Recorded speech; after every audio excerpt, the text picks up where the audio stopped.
Autopistas silenciosas. ¿Qué onda? No.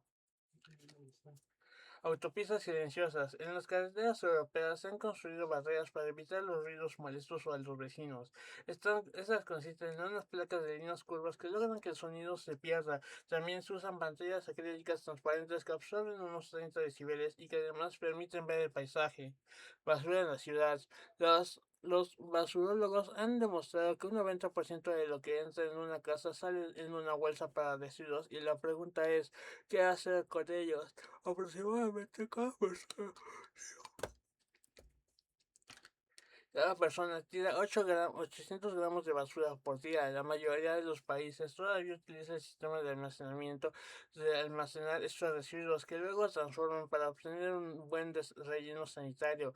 Pero muchos otros países del mundo más desarrollados han dejado de utilizar este sistema, ya que se ha comprobado que los líquidos despedidos por la basura, líquidos lixiviados, contaminan las capas de agua. Además, se confirma que cuando los desperdicios quedan estancados en un lugar, las bacterias que degradan los residuos y ayudan a su desintegración dejan de actuar.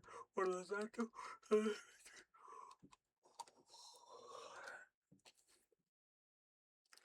lo tanto, los desechos no se descomponen, sino que se modifican. Lo importante entonces es reciclar una buena parte de los residuos domiciliarios. Los domiciliarios tienen una utilidad y un valor y por lo tanto un mercado en el cual se cotizan.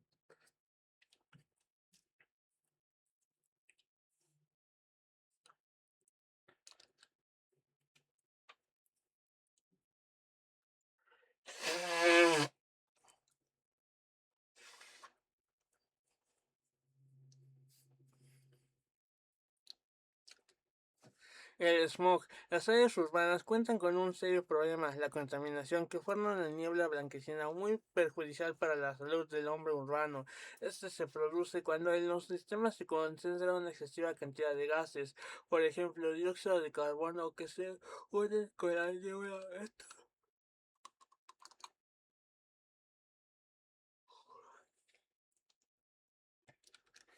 Esta se produce cuando en los sistemas se concentra una excesiva cantidad de gases, por ejemplo, dióxido de carbono, que se unen con la niebla. Esta mezcla toma aire del aire irrespirable.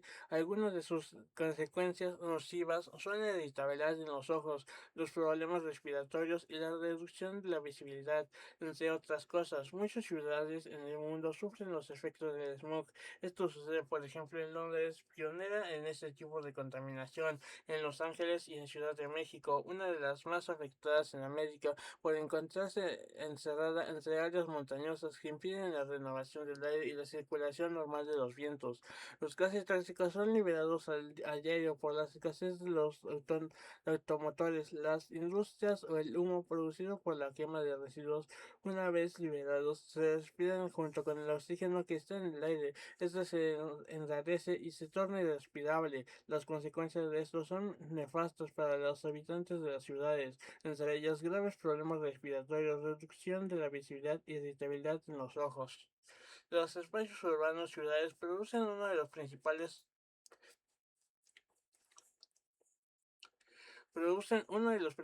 problemas ambientales, los enormes volúmenes de basura generados en diario. Ejemplo, Nueva York produce 26.000 toneladas diarias de basura. Partículas y gases tóxicos. El daño que provoca el smog, el humo de los cadenas de escape contiene partículas cancerígenas.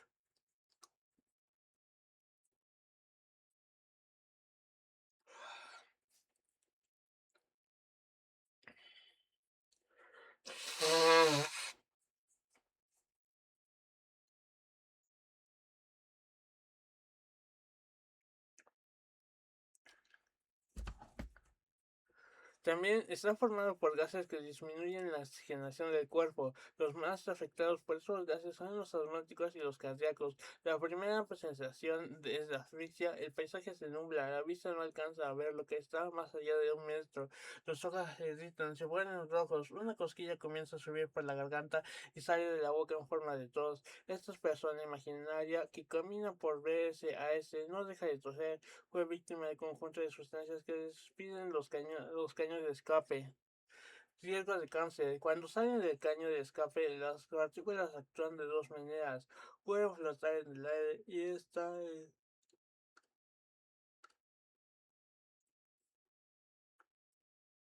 es el momento en que respiran o sedimentar en forma de hollín. Una vez dentro del organismo se instala en los pulmones y en las vías aéreas. Es el, este hecho aumenta el riesgo de cáncer. A las partículas las siguen los gases tóxicos, oxígeno de nitrógeno, hidrocarburos, monóxido de carbono, que provoca la anoxia tisular. Falta de oxígeno.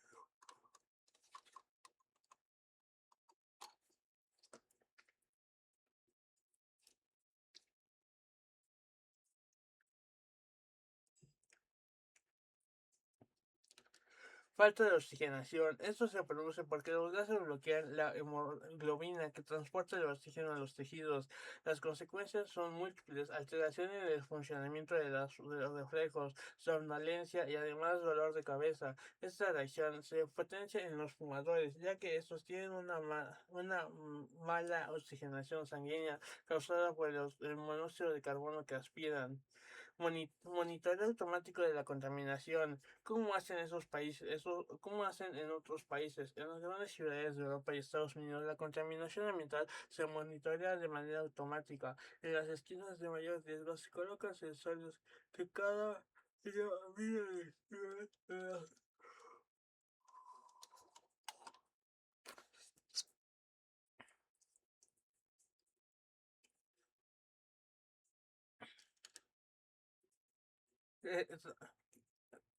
los datos de los medidores de toda la ciudad, la estrategia que sigue y si se comprueba el aumento del nivel de alguna de las sustancias drásticas, es esa esquina específica, baje el grado de contaminación. En las principales ciudades de Inglaterra se combina el monitoreo automático con, con una red inteligente de semáforos. Si en una esquina determinada aumenta la contaminación, el mismo semáforo actúa agilizando el tránsito o demorándolo según el caso, para nivelar la presencia de humo peligroso.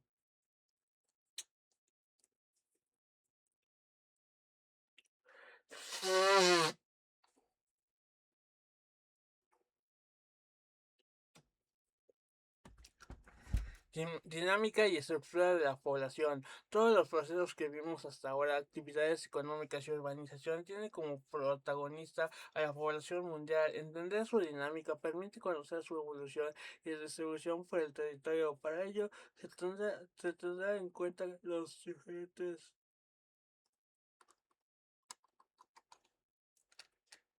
Se tendrá en cuenta los diferentes indicadores demográficos obtenidos a través de los censos. Para tener en cuenta, existen varios factores que influyen a la dinámica poblacional de un país. El sentimiento natural o vegetativo, obtenido a partir de la diferencia entre la cantidad de nacimiento y de defunciones producidas a lo largo de un año, puede ser negativo si la cantidad de funciones supera la cantidad de nacimientos, y positiva si ocurre lo inverso, el desplazamiento de la población. Las migraciones que influyen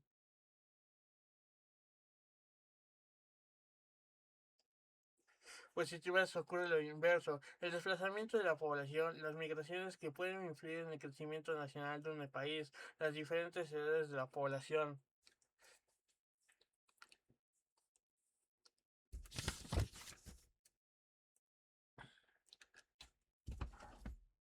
Rosario, ¿qué es la mortalidad infantil? Es el número de niños menores de un año que mueren anualmente por cada 1000 niños nacidos vivos en el mismo año. ¿Qué es la esperanza de vida? Es la cantidad de años promedio que se espera que viva una persona. La natalidad, denominamos tasa de natalidad al número de nacidos vivos por 1000 habitantes en un determinado año. En general, en los últimos años la natalidad ha disminuido. Sin embargo, se observan diferencias entre los países ricos de América del Norte, de Europa y Europa con respecto a los países pobres o en desarrollo de Asia y América Latina. Los países más desarrollados cuentan con tasas de natalidad más bajos, mientras que los países pobres o menos desarrollados cuentan con índices de natalidad más altos.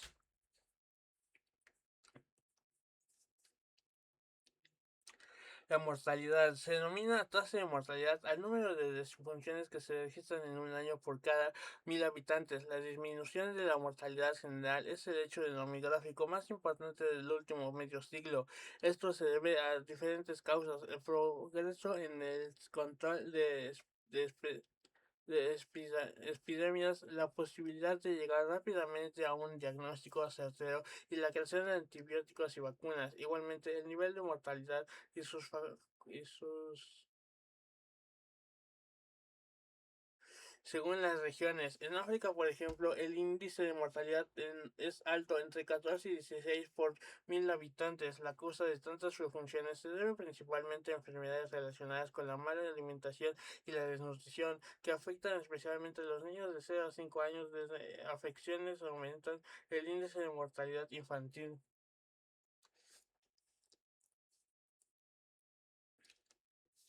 En estas zonas, las condiciones sanitarias también son deficientes, lo que contribuye a agravar la situación. Así, muchos países subdesarrollados ni siquiera cuentan con agua potable, ausencia que aumenta la posibilidad de infecciones en lugar de crear una barrera contra las enfermedades.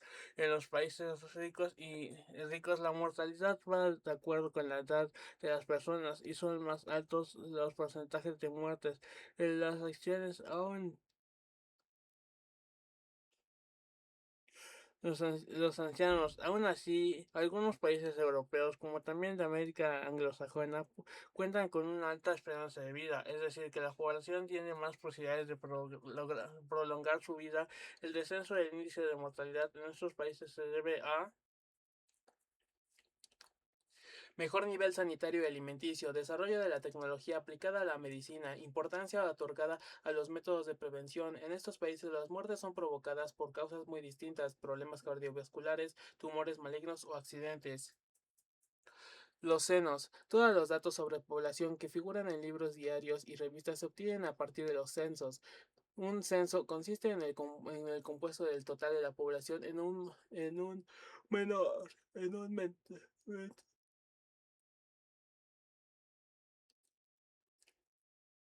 partir de los censos. Un censo consiste en el cómputo del total de la población en un momento preciso, más el relevamiento de las ciertas características como lugar de nacimiento, edad, estado civil, sexo, cantidad de hijos, estudios cursados, ocupación, tipos de vivienda, etcétera.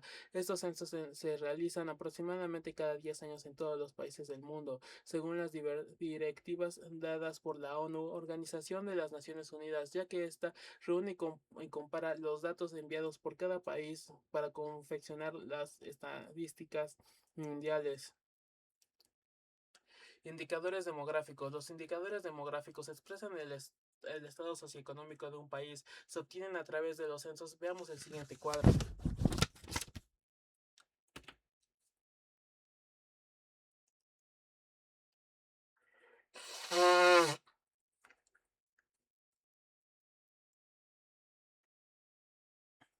Los datos censales que se aplican. Pirámides de edades según el sexo. ¿Qué? ¿Quieren las palomas ahorita? Ahorita, ahorita. ¿Y cuándo te vas a tomar hasta rato? Hace rato. Pero hazme uno de plátano, por favor. ¿Plátano? Sí. Las pirámides de edades según el sexo. Las pirámides es un gráfico construido sobre dos ejes de coordenadas. El izquierdo representa a los varones y el derecho a las mujeres. El análisis de estas gráficas permite conocer la evolución pasada de la estructura actual y hace posible la deducción de ciertas perspectivas para un futuro próximo. Algunas pirámides expresan los cambios económicos, sociales y las transformaciones políticas que ha habido al país. Además, pueden explicar determinados hechos como el aumento vertiginoso de la mortalidad provocado por situaciones extremas como guerras, epidemias o una fuerte migración. De acuerdo con sus formas, existen diferencias.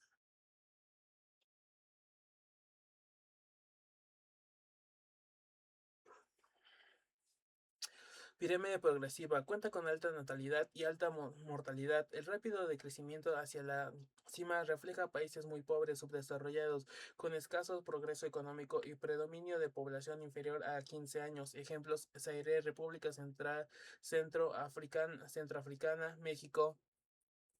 Pirámide estacionaria. La igualdad entre población joven y adulta y el equilibrio entre la natalidad y la mortalidad se mantienen constantes. Refleja países en vías de desarrollo. Ejemplos: Argentina, Uruguay. Pirámide regresiva. Esta pirámide refleja baja natalidad,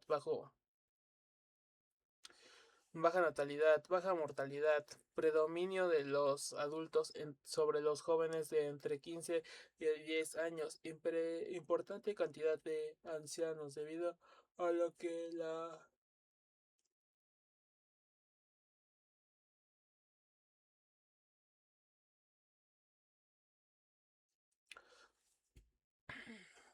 pirámide regresiva. Esta pirámide refleja baja natalidad, baja mortalidad, predominio de los adultos sobre los jóvenes de entre 15 y 10 años, importante cantidad de ancianos debido a que la esperanza de vida garantizada por mejoras sociales y económicas es elevada, refleja a un país.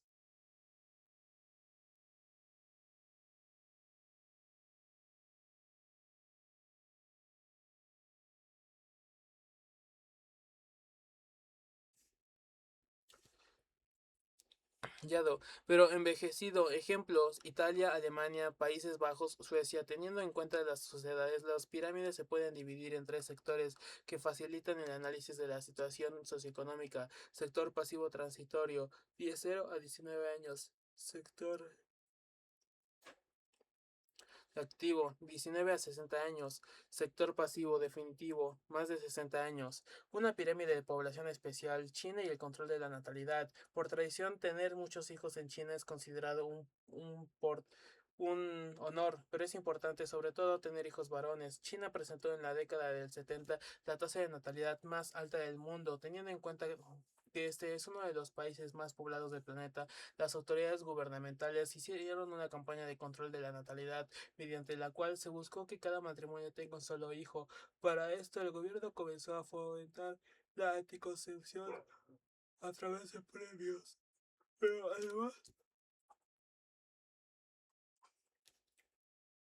Pero además se sancionó a aquellas parejas que tengan más de un hijo. En consecuencia, se observó a principios de 1990 una considerable disminución de la natalidad y se logró que la tasa de fecundación desde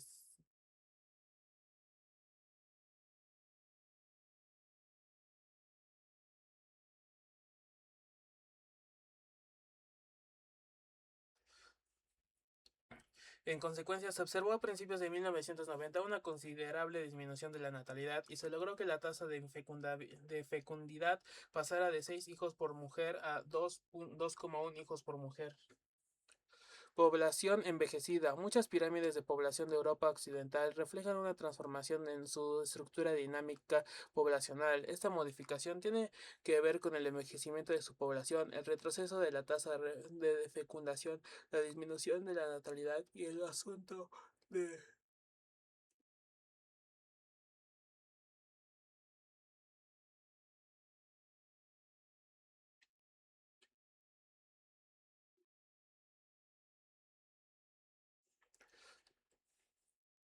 El retroceso de la tasa de fecundidad, la disminución de la natalidad y el aumento de la esperanza de vida tendrán, según los demógrafos, una importante repercusión económica y social en los siguientes años. La perspectiva para el futuro no son favorables. El siglo XXI encontrará una población envejecida conformada en su mayoría por personas de edad avanzada. España tiene la tasa de natalidad más baja del mundo, 1,2 hijos por mujer, pero, pero lograr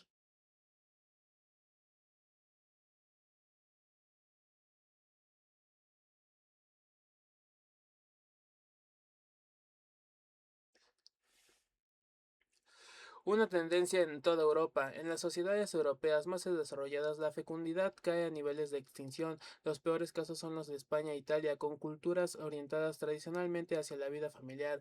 Las condiciones de salud han mejorado, elevado la esperanza de vida y disminuido los índices de mortalidad. Por ello, Europa se convierte en un continente de ancianos. Sin embargo, fuera del viejo continente, el mundo es joven. Las cifras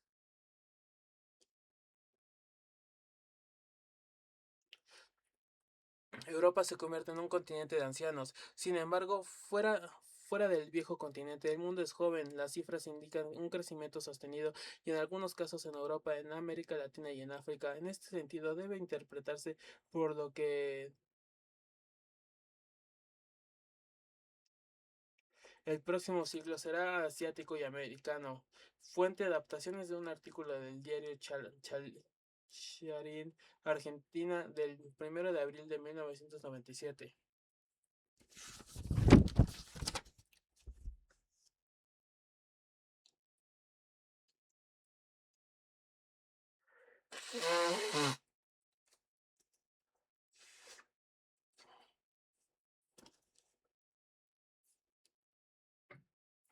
Para que un país se desarrolle es necesario que su población logre reemplazarse. Esto sucede solo cuando la tasa de crecimiento es de por lo menos 2,1, 2 niños por mujer. En Europa, los países que no alcanzan esta tasa de crecimiento son Alemania, Luxemburgo, Dinamarca, Bélgica, Países Bajos, Noruega, Suecia, Gran Bretaña y Francia, España e Italia.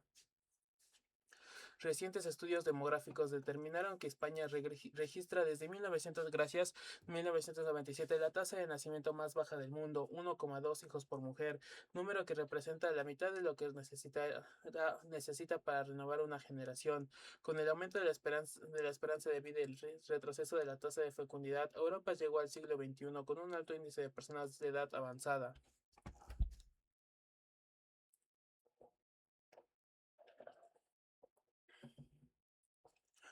La población y el trabajo. Una parte de la población mundial realiza alguna actividad remunerativa en diferentes sectores de la economía, como pueden ser la producción de bienes de consumo y el área de los servicios. El desarrollo de estos sectores y las condiciones laborales marcan diferencias económicas entre los países y afectan directamente a sus habitantes. Veamos algunas características de la población en su relación con el trabajo.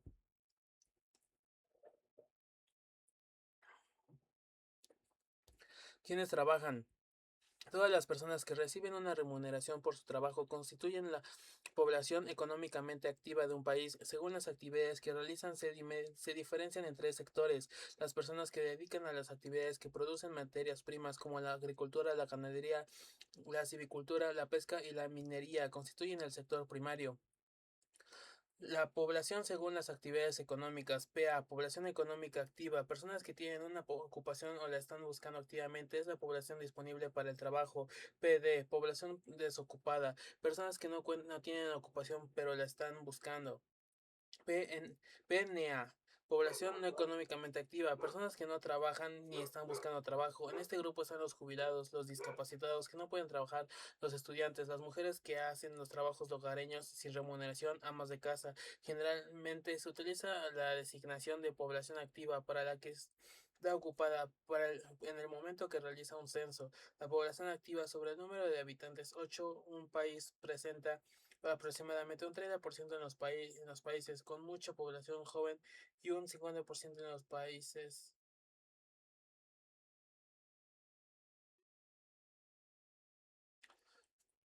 con una población joven y un 50% en los países con más población adulta.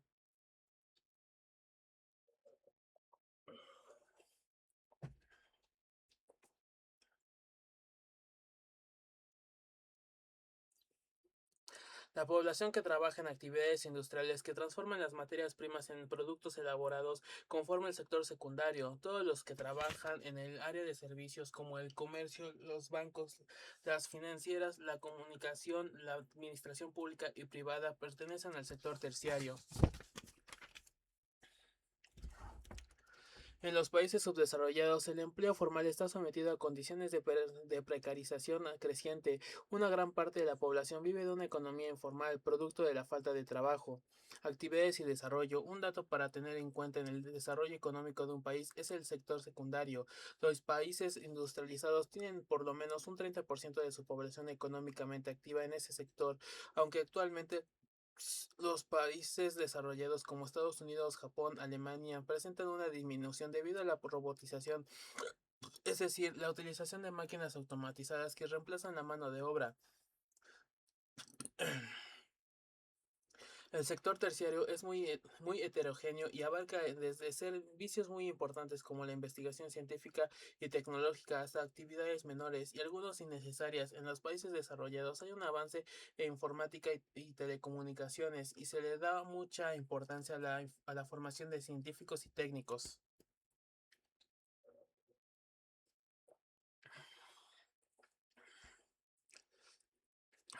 Subempleo y desempleo. En las grandes ciudades de los países subdesarrollados, donde hay problemas de desempleo por la desindustrialización, mucha gente tiene empleos ocasionales de baja remuneración o se dedica a la venta de callejera de mercaderías.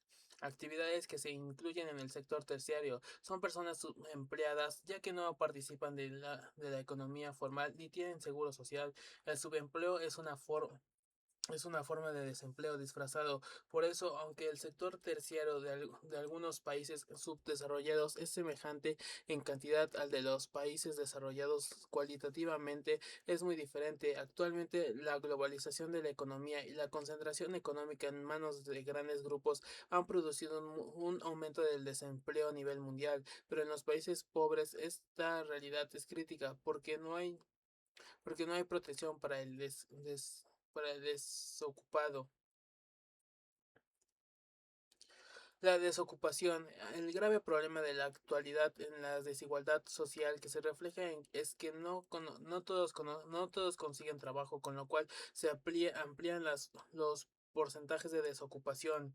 La distribución de la riqueza, la distribución de la renta nacional de un país siempre presenta desigualdades. En este cuadro veamos la renta por cápita de la población total, la renta per cápita del 10% del sector de mayores ingresos y la del 40% más pobre de algunos países.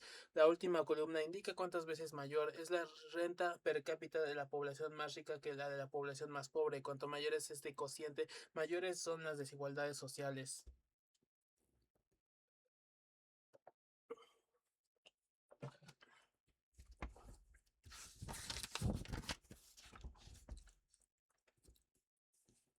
Las necesidades de la población. Todos tenemos derecho a satisfacer nuestras necesidades básicas como alimentación adecuada, vivienda, suministros de agua potable, educación a través de un trabajo digno. Las posibilidades de que se presenten estos derechos están relacionadas con la capacidad económica de un país y las decisiones políticas que tomen sus gobernantes. ¿Qué es el bienestar de una población? Cuando la población puede satisfacer sus necesidades, logran una buena cantidad de vida, calidad de vida. Las necesidades básicas que deben satisfacer para lograr el bienestar son alimentación equilibrada, una vestimenta adecuada, acceso a una vivienda digna y servicios como agua potable, saneamiento, educación y servicios médicos. Cuando la población no reúne la mayor parte de estos La mayor parte de estas condiciones básicas viven en la pobreza. Todos tenemos el mismo derecho de satisfacer estas necesidades básicas, pero ello depende de la situación económica y la política de cada país. Analicemos algunos. Necesidades básicas de la población. Educación. Permite acceso al conocimiento y a una buena capacitación para el trabajo. El periodo de enseñanza-aprendizaje es más prolongado en la sociedad actual. Países desarrollados en general, las personas tienen acceso a una educación integral. Países pobres en general, las personas adquieren la habilidad de leer y escribir, pero el acceso a una educación superior no es para toda la población.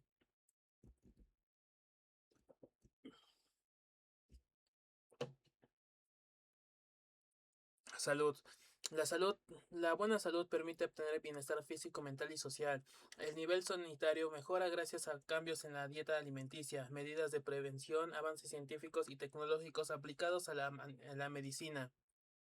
Los problemas de salud diferencian según la calidad de vida y el desarrollo de un país. Países desarrollados, principales problemas cardíacos, accidentes, adicciones, tabaquismo, alcoholismo, drogas. Países pobres, principales problemas, enfermedades infecciosas, malaria, cólera, mala alimentación, desnutrición relacionado con la pobreza. ¿Cómo se solucionan? Con ayuda solidaria de organismos internacionales a través del abastecimiento de alimentos, vacunas, medicamentos y el cumplimiento de planes de educación sanitaria y nutricional. Analfabetismo y subdesarrollo. El analfabetismo es una característica del subdesarrollo y su persistencia es un obstáculo para el desarrollo de un país. Para erradicar este problema es necesario una campaña o un programa de alfabetización funcional que desarrolle intelectualmente a los individuos de modo que puedan adquirir conocimientos y habilidades útiles en el plano social y económico.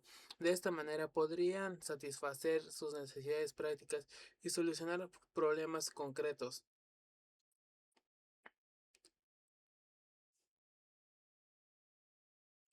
De esta manera podrán satisfacer sus necesidades prácticas y solucionar problemas concretos. Por ejemplo, en Mali, la alfabetización funcional está relacionada con el desarrollo rural, como el suministro de materiales a los agricultores y programas de mejoras agronómicas y sanitarias. Pobreza, ¿qué es? Se habla de pobreza cuando una persona carece de los necesario para para el sustento de su vida. Cuando hay insatisfacción y de sus necesidades básicas, las condiciones de pobreza son muy diferentes, de acuerdo con las características de cada sociedad. Por eso es importante encontrar un indicador que permita realizar comparaciones válidas. Algunas determinaciones de la pobreza son Producto Bruto Interno, consumo de energía, esperanza de vida, analfabetismo. Se distingue dos tipos de pobreza: las pobres estructuras procedentes de las familias necesitadas con limitaciones laborales y educativas, y los nuevos pobres, que son los que provienen de la clase media afectada por las crisis económicas que atraviesa su país. El IDH. En Naciones Unidas se buscó un índice que permita aclarar mejores las condiciones de vida de una población para luego poder hacer una comparación entre los distintos países. Este índice es el Índice de Desarrollo Humano, IDH. Esta forma de medición consiste en tres aspectos: ingresos, esperanza de vida, nivel de educación, alfabetismo. Un ejemplo de alfabetización funcional es la realizada por el gobierno de Mali con ayuda del Banco Mundial. Problemas demográficos actuales. El crecimiento alarmante de la población plantea un nuevo interrogante. ¿Nuestro planeta tiene la capacidad suficiente para albergar y alimentar a toda la población mundial? Este tipo de dilema resalta situaciones de complejo análisis donde los valores humanos se ponen en juego.